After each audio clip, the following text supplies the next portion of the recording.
You want to start with machine learning in your system, but you're not quite sure what exactly do you need or what are some basic requirements in order to think about machine learning for your application.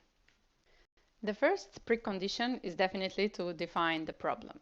So you need to know what you want to solve and for what problem you want to apply a machine learning model. You also need to make sure that this problem that you have fits among the problem types that can be solved with machine learning. Not every type of problem in the modern world can be solved with machine learning. And as we often hear about machine learning everywhere, we want to apply it to anything that comes to our mind. But of course, we have to make sure that this problem is in fact solvable with machine learning. Once we know that, we need to have enough of good and quality data.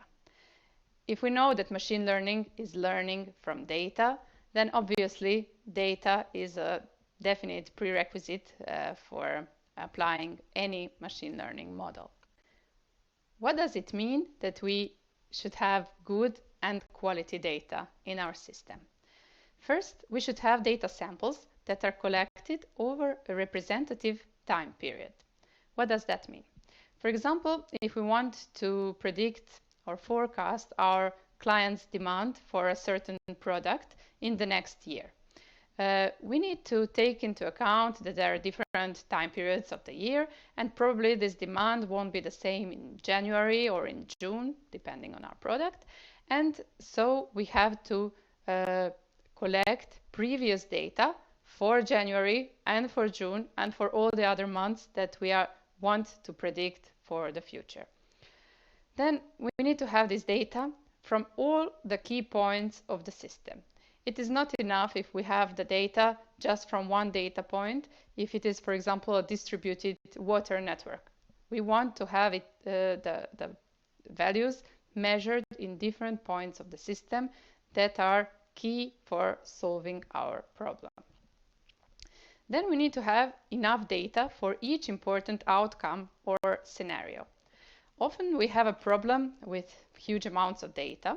For example, if we want to do anomaly detection or fault detection in a system. And for that system, maybe we have very, very big amounts of good data when the system is functioning normally and everything is in order.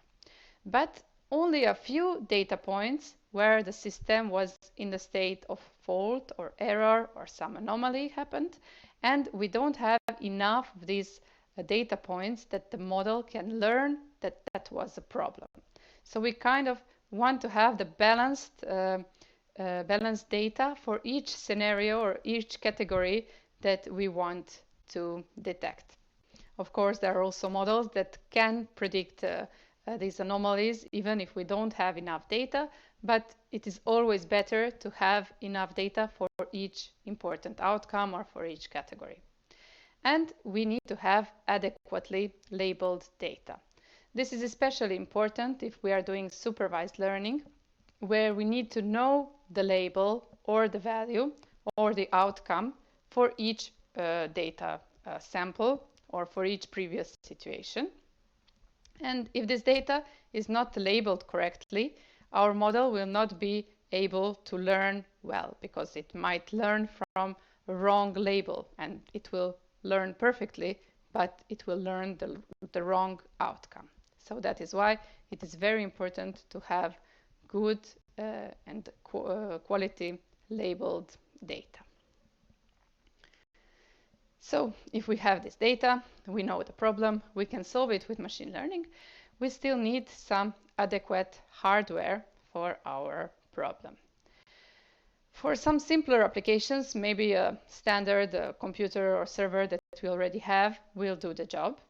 But if we are implementing some more complex models and algorithms that are developing practically every day in the modern times, then probably we will need some faster processing units, such as the GPUs, the graphical processing units, or TPUs, the tensor processing units, that enable massive parallel execution of the processing tasks, and that will be able to train and to train our model and to predict in real time so that we can use our model for our real applications.